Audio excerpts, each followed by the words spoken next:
hear me without the mic? Thank goodness. I'm not much of a mic person, so I'm glad. So hey, welcome to tonight, and thank you for having me. Thank you, Clayton, for Mr. Coach Hale for inviting me out to speak. I'm honored and cherished. It's been 25 years since I've stepped on a college campus, but it is exciting because I see the youth, I see the exuberance, I see you guys hungry, learning to grow, and there's so much potential and so much future for you out there.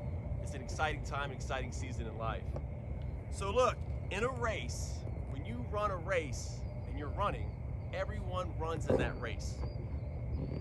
And you run the race to win the prize. So you have to run that race in a manner worthy of winning. And those who compete, they're competitors, they go into strict training, competition, just that lifeblood to get your juices flowing. Fellowship of Christian Athletes, it's about competition. And so it's kind of fun tonight to watch you guys go compete. You go out there, you create a paper airplane, people find creative ways to win, and you're out there in competition. It's pretty exciting. So it's 1996, summertime, and that's way before y'all were born. You weren't even a thought in your parents' eyes. Although some of y'all look like man-child, you might have been like alive back then. But look, in 96, I was playing with the LA Lakers. I had a chance. I just graduated Davidson College, home of Steph Curry if you're a basketball fan. And in that journey, I'd gone to pre-draft camps. Did well in Chicago pre-draft camp, the big one in Portsmouth, and I'd performed well enough and competed well enough to get a chance to go to La La Land, LA. I'm a Jersey boy, right? I hang out with Snooki and the old Jersey side crew, and here I am out in La La Land. And it was interesting. The Lakers were building past the Magic Johnson Showtime era, and they got this big guy. You probably see him as the TNT announcer, Shaquille O'Neal, and the place is a buzz in LA because he's coming. And so I'm an NBA wannabe, I've got my shot, and I just want to go compete. So I'm out there in LA, and there's a practice one day. We played hard, we trained hard. You know the rules as an athlete. You got to go out there and compete. After practice, this kind of young punk, arrogant 18-year-old kid comes up and he says, "Look, man, I'm a better shooter than you." I'm like, "No, you ain't. You ain't a better shooter than me." He's like, "No, I am. I want a shooting competition." Now I'm ready to call it a day. It's been a long, hard practice. He's like, "No, let's go compete. Let's have a shooting competition." So I was like, all right. So we go shot for shot. Scoreboard's getting lit up. We're competing. No one wants to lose. And look, I won. I got the best of that 18-year-old kid, Kobe Bryant. But Kobe was already in his mindset at that age. It was clear he had Mamba mentality. He had that competitive mindset at the age of 18 to take on someone like a young wannabe, someone who's willing to stay after practice a little longer and go out and compete. So God rest his soul, but Kobe had that competitive mindset. So I didn't make that Lakers team. Didn't show up well. Didn't compete that great. Didn't perform that well. Didn't have that mojo, that moxie. Man, I wasn't lit in your generation terminology. I just wasn't lit. So what happens to you as an athlete when you don't have that? You're not competing as well. You're not performing as well. What do you do? That's what we're going to talk about tonight. So we are going to huddle up. My name's Quinn. I go by Coach Q. I've actually, after school, I played a couple years of pro basketball. From there, I spent about 15 years in the corporate culture, in the fitness world. How many people like working out here? Anyone a fitness buff? I hope all you are. So I spent a group, work with 24-Hour Fitness for almost 15, 16 years. And in that, I recently made a transition and I got into coaching, something I love to do. I coach life, I coach leadership. I created a platform called Growth Time to help people grow through life and grow through leadership so you can reach your potential, be your best. So competing, what I learned and what we're gonna huddle up tonight about is how you compete in life. How are you competing in life? Because that's gonna show up in how you compete between these lines. It's gonna show up in how you compete in that arena. How are you competing in life? Are you running that race to win? Competition's going to drive it. All right, so I'm going to need your help tonight. So I like engagement. I want to hear people get fired up. So My vision of growth time is this, is there's a season for everything underneath the heavens. There's a time for everything in your life. You're in college, it's a season.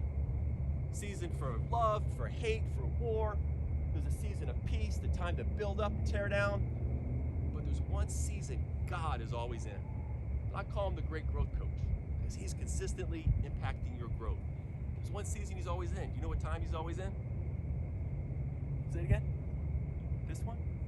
This season. He's always in growth time. He's always into your growth. So I go through this little huddle tonight. We powwow. Anytime I pause and say what time it is, what do you think I want to hear back? Yeah, that's kind of weak. Is that the best Pirate Nation does? So I say, what time is it? Growth time. Yeah, that's pretty good. That's a little school gauge. All right, cool. Can we get to college level at least? I don't expect you to yell at an NBA level, right?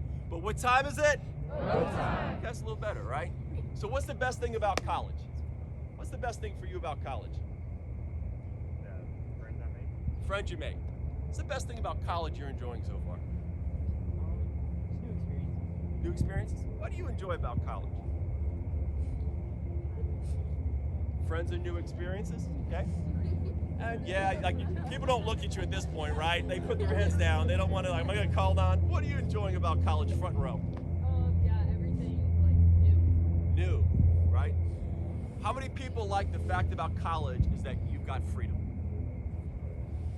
Better than being at home at some point, right? Love your parents, love your family, you hate them. Either or, you get that freedom. You get that power to start making your own choices. That's good, right? But that's hard because then you have to own your choices. So tonight I want you to think about that your choice tonight is whether you're going to sit here in this little huddle and just stay normal, stay average, or you're going to go into growth time. Because my firm conviction is you're here for a reason. I'm here for a reason. God has intention and separated this time for you tonight. That God wants to grow you. He is a growth coach. And there's a part that he might just want to shift you a little bit. Sometimes coaches just want to shift you a little bit so you get better performance. Maybe there's something that significantly needs to change inside your life, or something needs to change on the outside that you're hoping and believing God to do. Maybe you've just come to the end and you're like, shoot, I need a whole transformation. I don't even like where I am and how I'm feeling and what I'm going through inside. I want to see something transform. But if you step in tonight thinking there's something for you and you have faith to believe that, guarantee you won't walk out the same. You walk out a little different, a little stronger, a little more equipped, a little more power, and you're going to run that race to win. You're going to stand out there at the end and get that nice little cupcake. There's 3 of them, right? There's 3 cupcakes? All right. If I do well enough, maybe one of you guys will give me that cupcake to head out. All right. So that being said, I want to take you to a space. It was 3 days before one of my biggest days of my life. 3 days before. And I'm empty, guys. I'm empty. Tired, exhausted, feeling vacant, numb inside, and I have no answers. Can't figure it out. 3 days away from graduating Davidson College, top 10 liberal arts college with honors. 2 weeks away from going to try out for the Portland Trailblazers. I don't feel anything. But yet, I've got to put my mask on. You know what I'm talking about? Putting my mask on. For you guys, I'm going to my TikTok. I'm going to the gram. And I've got to show myself a certain way in front of my teachers. I've got to show different in front of my athletes, my boys, my homies. I got to show a little bit different when I'm around my family. And I've got to wear this mask, and I'm always on. But I don't like who I am when I'm not. Something's not right. I can't quite figure it out, and I'm restless. But I got to go out and perform in life. I got to show to people I'm somebody. I'm really not. I'm wearing this mask, and it's tiring. The craziest part, I didn't know I was wearing a mask. I thought that's how life was supposed to be. I thought I was supposed to ride with that mask, this wave of performance. Do you know about the wave of performance? You ever experienced that? Where when you perform well, you feel great. Things are going well. Life is good. And you're that guy, you're that girl. then when you're not performing well, you step outside those lines as an athlete, and you had a bad game, you had a bad challenge, life hit you with a curveball, all of a sudden you're down low. And there I was, always trying to wear a mask. And I'd cover up pretty good. And there's ways I try to protect and not let anybody in. And that's my college girlfriend, God bless her soul. I'd cover up. And then, you walk into different places where you get distractions, destructive thoughts, destructive behaviors. Maybe you hide that out with some alcohol, grab a joint and hide behind that. Wait, I was an athlete, I can't do that. But yet there I am wearing that mask. 3 days away from the biggest day, I don't feel anything. Now I wish in college someone told me about FCA. I wish someone told me about Jesus. I wish someone told me that he could take away that mask, that I could let down my mask. I wish someone told me that. I was under-evangelized, didn't have a friend I knew that was a Christian. But I wish someone told me what he did for me. I wish that was the message, that he became unmasked. Isn't that the message of Jesus? He went to a cross, naked, unashamed, exposed himself for humanity, exposed himself for us, so that he could pave a way to bring us to God. And not only did he expose himself to humanity, but he exposed himself to the Father, to God, in the garden, being real and being transparent. If someone had told me that I could be real and transparent with myself and get real honest where I was. If someone could tell me, to that kid when I was 19 or 20, look, there's a God you can get real and transparent with, my growth time might have been different.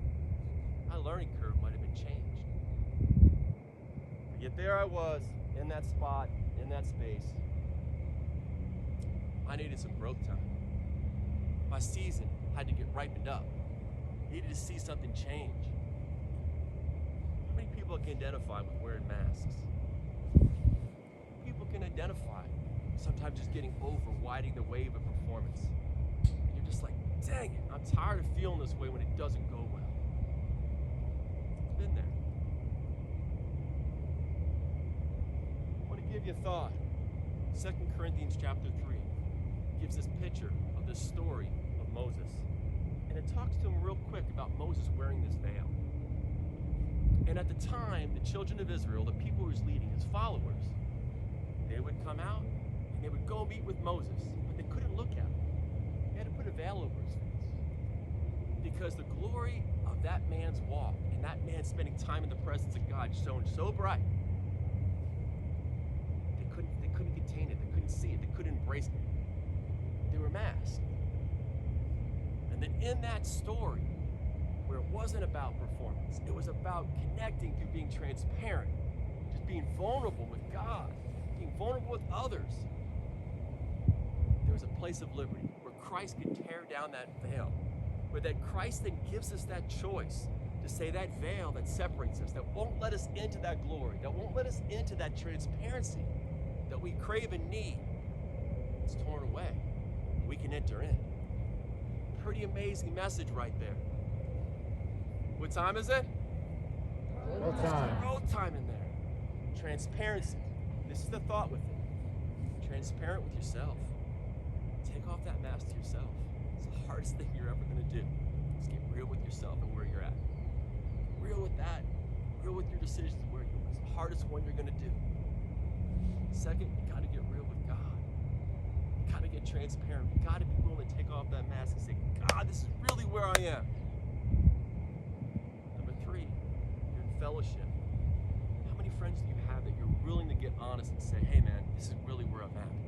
This is really what's going on. This is really what I'm struggling with. This is really where my burden is. And I need a brother, a sister to come alongside and help carry it. That's your growth time right there. So look, when you guys go take the field as an athlete, what does the coach say to you? Go out there in the field and do what? What does your coach say? I took you on you twice now, haven't I? Yeah. Try your hardest. What does your coach say to you if you go out in the field? Do your best. Coach, I think I've already nailed you one time too. Ah, bam, what does coach say? You were looking like you wanted to respond. What does coach say? go out on the field and leave what on the field? What did it say over here? Leave it all, right? Leave it all on the field. If you're going to compete in life, if you're going to find competition in life, you're going to have to let down that mask.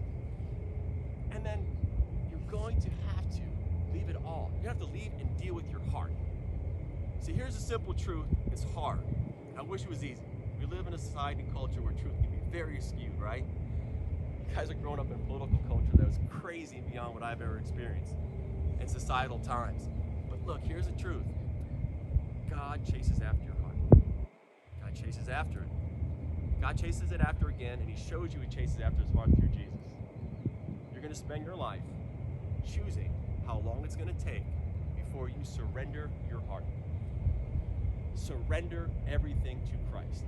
He's going to chase, and you're going to make a decision. The quicker you get to a point to surrender that piece and be transparent, the more you enter into growth time, the more you get to compete in life, the more you're going to reach your potential. So there I was. I'll fast forward. 1997. Didn't make the Lakers. Had a tryout with the Chicago Bulls. If you saw The Last Dance, I was there right when the Jordan era hit.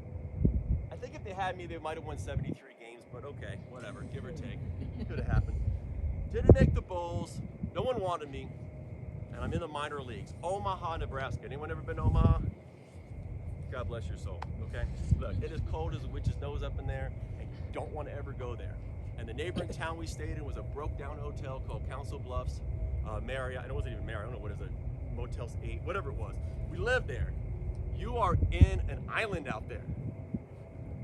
And I was just as cold as the winter, inside and on the bench of the CBA. That's like your G League. If you know minor league sports these days, that was like your G League. And I'm on the bench, cold. Cold in life, cold in the bench. And I'm there. And I'm crossing my line. Has anyone ever crossed a line in your life where you knew you crossed the line and you've gone too far? Hopefully I wasn't the only college person who did that. But I was crossing a line I said I would never cross. And I'm in my room, sitting there on PlayStation. Y'all identify with that. And I'm gaming, and I'm drinking Southern Comfort and Coke until I'm in oblivion. And I said I'd never cross that line. I grew up with an alcoholic father. I grew up with the pain of being emotionally disconnected from a father figure. My father figure in life worked hard, go play hard, drink, party, chase girls, go do that. That's the lifestyle. There I am crossing this line. I never wanted to be like that. I never was going to do that. That's an alcoholic. Binge drinking on the weekend, that's fine. That's safe.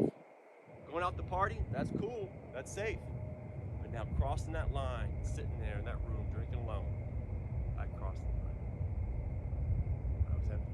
I had no answers. I didn't know where to go. It's that season of my life where I found a roommate.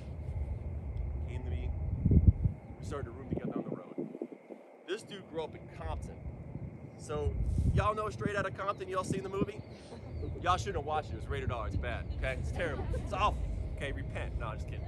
Right. Look, I grew up in that space, right? I grew up with the dog, Snoop Dogg. I sipped on the gin and juice. That was the journey. And I had this roommate who was from Compton, but he walked differently. 3 kids, wife. He lived differently. He played Heat, played with the Knicks. He was kind of in that journeyman between the lower leagues and the upper leagues of the NBA. He began to share with me about faith. And I remember that day I was sitting alone with him in a hotel room getting ready for the game that night, and he popped the question. Not that question, ladies. All right, that'll come. Okay, you'll get that question someday. All right, just get yourself prepared now so you're ready for it. Compete in life so when you see that husband, you'll get the right guy. All right, just get compete in life. You'll get there. But he popped this question to me, and it was that moment. And hopefully you've had that moment or had these moments in your life where it kind of shook you. He said this question. He looked at me and said, hey, where are you at your life with your relationship with Jesus Christ? Now, I'm a sales by nature, just so you know. I'm pretty persuasive. I can sell the ice to the Eskimos, as my mom used to say. But look, I say to him, hey, look, that's really cool for you guys. But I got too many other problems in life. I was in a broken relationship with a girl. Obviously, you could tell you where my mindset was if I'm sitting there drinking alone. And I'm like, that's good for people. I got too many problems, too many issues. I'll get to that later. I've got my social media. I've got my school. I've got my college. I've got all these things that are important to me. I'll get to that later. And he said something. He changed my life. You wouldn't think about it, but one sentence changed my life. Began that shift. The great growth coach came in. He said to me, hey, I'll tell you what, Quinn. You get your life and that relationship with Jesus in good order, everything else will fall into place. I'm an athlete, competitive.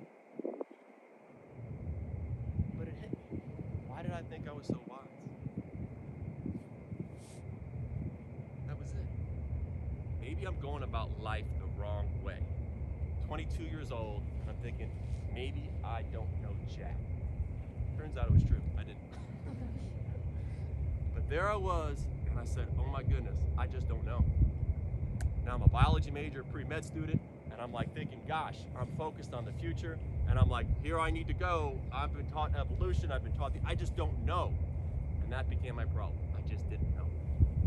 So I went on this quest, I went on this search, I started exploring the different religions, and I said, dang it, I need to know truth. Sure enough, I landed. The plane landed on the concept of the person of Jesus, the truth of it, and I began to take steps in that relationship. And that was huge, to build a relationship with God. God started dealing with my heart. And if you talked about his talk, what do you think God dealt with my heart about, number one? Any thoughts? What did God deal with my heart about, Katie, you think? My dad, Katie. And he wanted to deal with my heart. Can't compete in life without my heart. He said, hey, go forgive your dad. I said, Coach, we're done. No way. How can I forgive him? I've got this long history of resentments and pains and disappointments. He ain't there. He don't care about me. He just cares that his son plays basketball in college and trying to play professional basketball. He don't care about me. He don't know me. He's got that mask on, and I got my mask up. I want nothing to do with it. Hey, Quinn. See that trail back there? Did I forgive all that? Ooh, Coach, it's really good. You got me, Coach. So I made a choice, just like you have freedom of choice. I made a choice at that age to go forgive my father. Looked him in the eye. Now, mind you, I've cried twice in my entire life. One time was my brother hit me really hard. He hit me many times really hard, right? But even at that, I went to my dad and said, Dad, I just want to let you know I love you. I forgive you. And I was so mad at you. First time I was able to just be transparent, take down my mask, and tell my dad how mad I was at him. I said, I forgive you just because of Jesus. I want a relationship. And that was the second time I saw my dad cry. One when his best friend died, about 10 years in a boating accident. So tears come to my dad's eyes. Hey, I was hoping for big things. I was hoping heaven splits, things would create, me and Dad would hug it out and be this great bro time. Nah, that didn't happen. But what did happen, it was a shift, it was a change. I began to change, he began to change. A year and a half later, I led my father to Christ. Came to the Lord. 59 years old, work alcoholic, stubborn and prideful as a mule, and a man came to God. 20-something years later, we have a great, wonderful relationship. Amazing, right? But let me tell you about heart. Because if you're going to compete in life, if you're going to win your race today, if you're going to win your race tomorrow, you're going to have to work with your heart. What I didn't tell you was the miracle. The miracle wasn't forgiving my dad. The miracle happened as I drove home. He was in South Carolina, and I drove home all the way up to Virginia at that time, 8 hours. Someone had given me a Christian music tape. I didn't know anything about Christian music. And I was trying to listen to it, but dang, Snoop Dogg still sounded good. Jimi Hendrix was blaring in my ear. But I'm like, all right, I'll give this a shot, God. And then a song came on. I could sing of your love forever. You wouldn't believe this. I drove a Camaro, muscle car. I'm 6'9", as you can tell. But somehow as I sang that song, the Spirit of God filled that car. never tell this without crying, unfortunately. He filled that car. He filled my heart up. I walked out a free man out of that car. Free. Mask on. Heart set free. That was my journey. I said, I'm bought in. You're not going to fight me for my heart anymore, God. I'm surrendering everything to you. And I'll make it today, I'll make it tomorrow. I understand competing in life as an athlete. It's not going to be easy, but I'm going to make it. I just know what I feel. What you did, it filled my heart. It changed me. I walked out a free man. Compete in life with your heart. Parable of the sower. Anyone know the parable of the sower? Anyone got their Bible? Work with that thing a little bit? Parable of the sower? Sweet! Got a brand new audience on this one, all right? I'll pretend it's my message, all right? But no. Jesus gave this story of the parable of the sower. There's a farmer, he goes out, he throws a bunch of seed out. Some lands on a path, some lands on rocky ground, some lands upon thorns and thistles, and some lands on this good soil. What do you think happened to the seed that landed on the path? Any idea? Any idea what happened to the seed that landed on the path?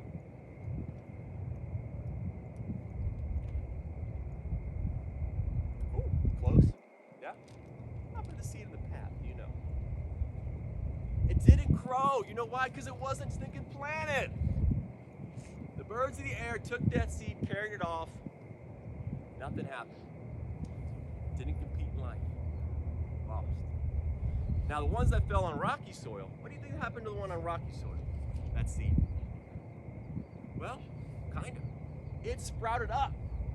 But then when things got tough, things got hard, when there was more work, more distractions, more things to go chase after, the next party, the next social gathering, whatever it was, boom, disappeared. And the thorns, you can imagine, started to grow up with the cares of this world.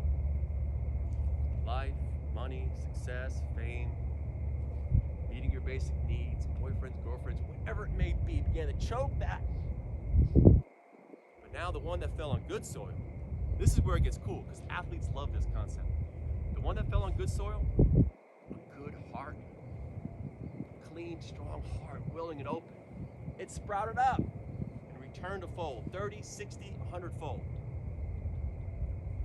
An athlete, you don't want 30, you don't want 60, you're greedy. You want the whole dang thing. You want 100-fold return. So does God on your life. What's the seed? You blossom to everything you're ready to be. What time is it? Growth time. Growth time. So number 2, your masks. If you're going to compete in life, you got to get rid of that mask. Number 2, you got to let God deal with your heart. Everything else is going to come out of it. Everything else decision you're going to make. You got to make a choice as God chases your heart. Where are you on that curve tonight? You in a place of surrender? You in a place of resistance? You want to listen to what he has to say.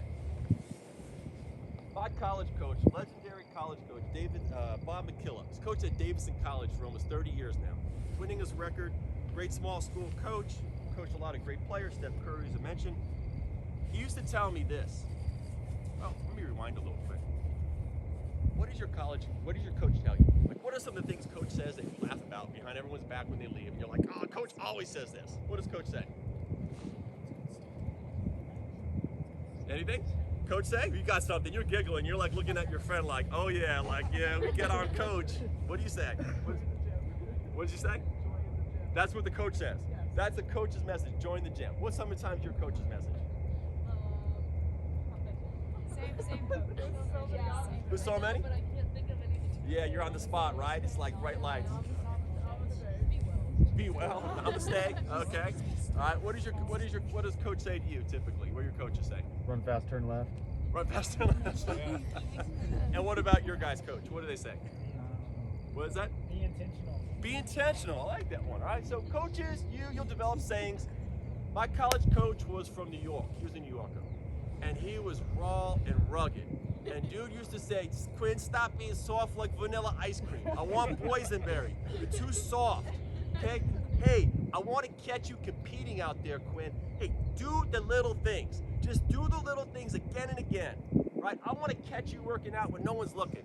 Go do the little things. And man, that was the message. It's like hit me again, like I'm getting like PTSD from it, right? And so it's there. he said something simple. He wasn't a prophet, but I tell you what, he was quoting a prophet. Isaiah chapter 28. The people of Israel were going astray, God's people, right? They were going astray. And the prophet said, hey, if you're going to build something, your life, and compete in life, precept upon precept, line upon line, little here, little there. You've got to build step by step, place by place. That's what I did. I started taking step by step. Started making choices to put God first in my life. Started reading a Bible. I never read a Bible. Started reading His Word, understanding how God saw me. Hey, started creating fellowship with people. Found a church. That was you. I started doing those little things that start building and repeating in life. Step by step, little by little. Line by line, precept by precept. You know what happened? Things changed. I changed. My life changed.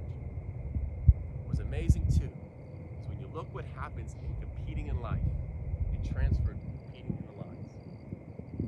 That spring, I did something radical. Something radical. I did the dumbest thing you can imagine and became the smartest thing. I was playing in the middle of a game and I invited Jesus into my game. Yeah, go figure. How many times are you in the middle of a competition? Are you thinking about Jesus? No, you are not. You're trying to kill, steal, knock your opponent out. You're trying to get some, right? But I didn't have it. Mind you, I'm still feeling empty.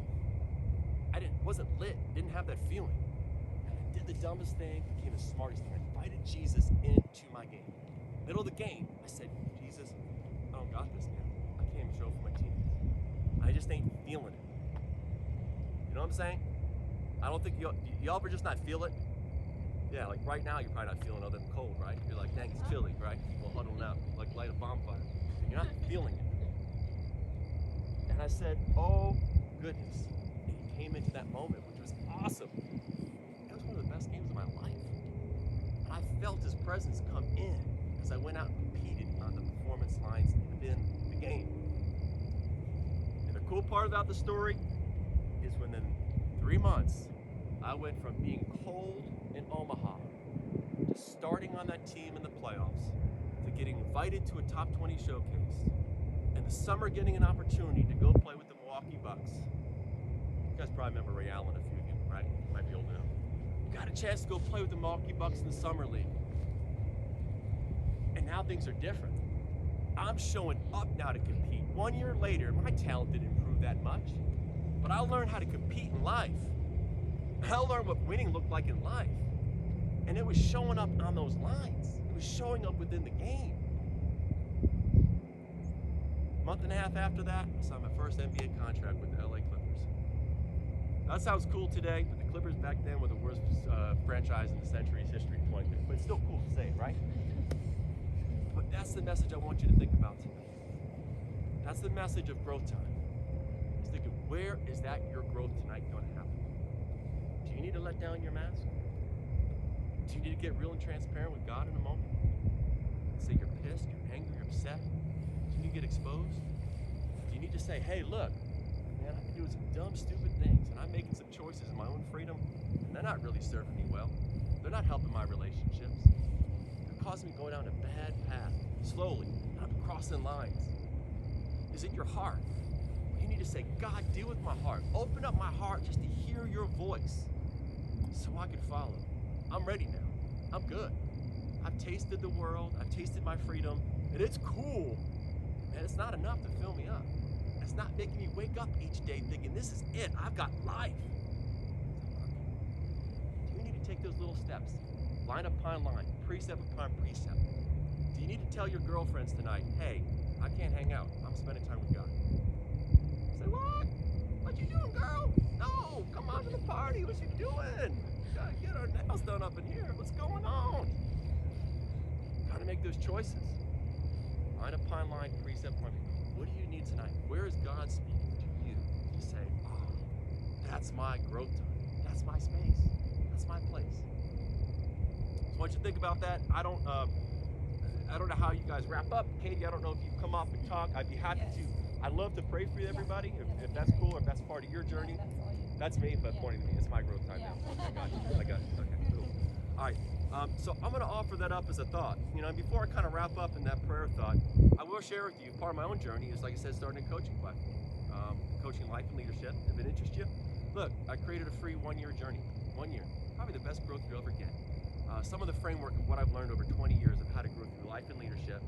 You can go to it. It's mygrowthtime.com, mygrowthtime.com, and there's a way to register. Just get a free week-by-week journey through the fundamental growth zones of life and leadership. I wish I had it when you're 8. You're all leaders. God created you to be leaders. God created you to compete in life. It's going to show up. So feel free to get connected with that. If that was you tonight, if something spoke to your heart where you need to feel like, man, I need business with God. I need to compete in life. I need to run my race a little better. And you think that, man, I need to remove my mask and get transparent with God. If that spoke to you, just raise your hand tonight. Amen. If it spoke to you about your heart, you know you need to surrender and let something go and allow God more into your space. Stop fighting. Stop struggling with it. Allow Him to deal with your heart. That's you. So someone that needs prayer for that tonight. Okay. And then a third one. Do you need to build better? Do you need to compete and build line upon line? Are there certain choices you're going to make that are different to build and grow your relationship with God and others? Is that someone here tonight needs prayer for that? Awesome. Okay. Tell you what, I'm going to pray. I'm going to believe God that He's going to speak to your life tonight. I'm going to believe it'll touch your heart. I'm going to believe that you're going to walk out differently. And that's what I want you to believe. And if you walk out, you don't feel this great big, release, hallelujah's feeling, that's okay. Because that's why you walk by faith. As you take those steps, something will shift and change. My breakthrough didn't come by going forgiving my father. My breakthrough came after it. About a day later, when I was in a car, faithfully trying to choose to sing a song of Christianity, rather than picking Snoop Dogg. That's where my breakthrough came. If you don't think anything magical happen tonight, walk by faith. Hear God, follow it. You're going to see a shift and change in your life. Okay, God, I thank you for tonight. I thank you for the